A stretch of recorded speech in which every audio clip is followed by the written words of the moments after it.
Welcome back to another segment of Buckingham Business Review. I'm your host, Bernie Wolford, and our video magazine examines the intersection of people, strategy, and tactics. And this is our third segment with attorney Kevin Skedsvold. And if you have missed the first one or two, I strongly encourage you to go back and watch them.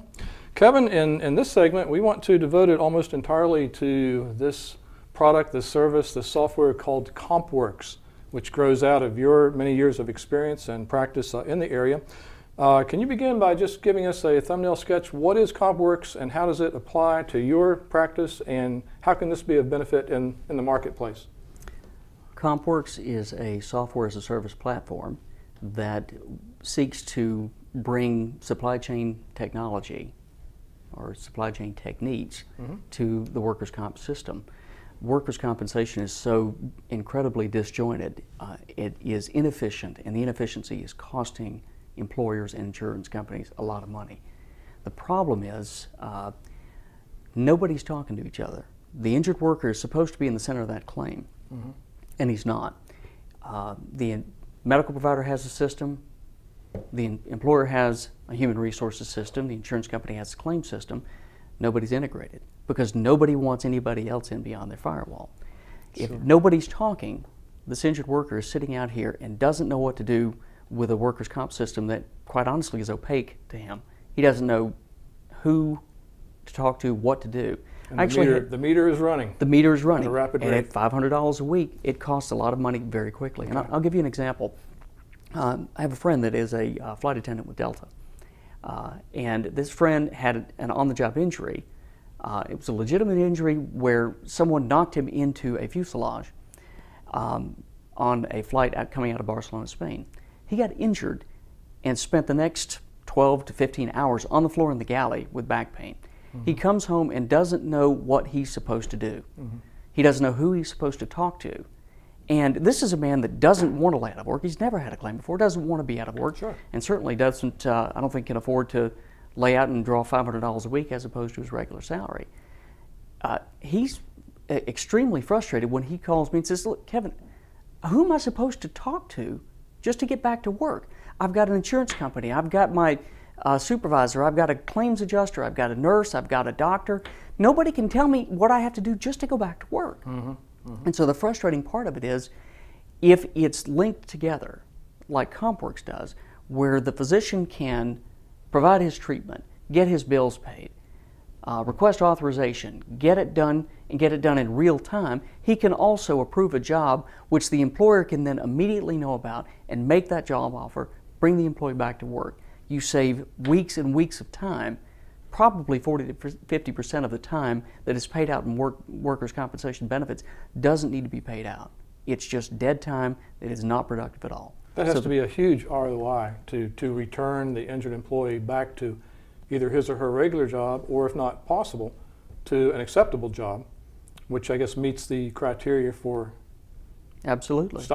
stopping my rapidly running clock, I guess.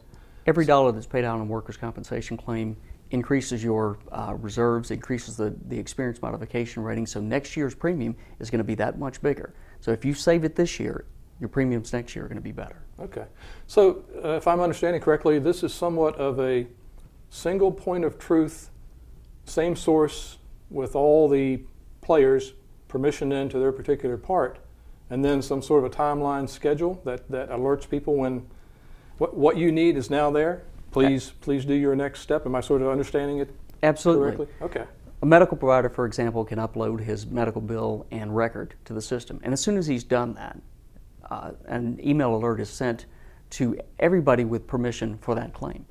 They're sent the information. You say, go here, log in, use your security credentials, get in and pull the record down. And if your provider has said, hey, he can go back to work, you want to be able to stop the benefits as quickly as possible. Makes sense to me. I think you framed it very well. So supply chain, as disjointed as it used to be, to go from raw materials to manufacturer to distributor to retailer in my world, as disjointed as that world used to be, now coming together on shared platforms and shared information, that seems to be a great analogy. And you use a 40% estimate. I mean, to me, things that used to take weeks and months probably can now be framed in hours because of the email alerts and exactly. There's no reason why an employee has to go home and wait for authorization for a simple test, an MRI, for example. The physician can ask for it, and if it's communicated in real time, the adjuster can approve it, and the employee can walk right out of the waiting room, across the street, have the MRI done, and you have the test, and you know what needs to be done. It's to the advantage of the employer. It saves them money, but also it's to the advantage of the employee. If that employee is in pain and you need to know what's wrong, and you need to see that picture, that there's a herniated disc and we need to do surgery right now, both of you, the employer and the employee, need to know that now. There's no reason to sit back and wait. And what would be a typical time lag between the examining physician saying, I need an MRI before I can diagnose this, and having that done? Could that be days? Days, weeks. It could be weeks? It can be, yes. Something that could be authorized almost, quote unquote, real time on the spot. You go across to that office, give them this piece of paper, and get your MRI, and I'll see it this afternoon. We'll make a decision on surgery or not. Absolutely. Excellent. I get it. Well, we're visiting with Kevin Skedsvold, and we've been talking about CompWorx, and we have gently twisted Kevin's arm, and he has agreed to do one more segment with us to talk a bit more about CompWorx, and I think we're going to go up to 40,000 feet and talk about this whole workers' compensation phenomena, the cost, where it's going, and be a bit futuristic perhaps. So this is Bernie Wolford, your host. You're watching Buckingham Business Review. We look forward to having you with us the next time.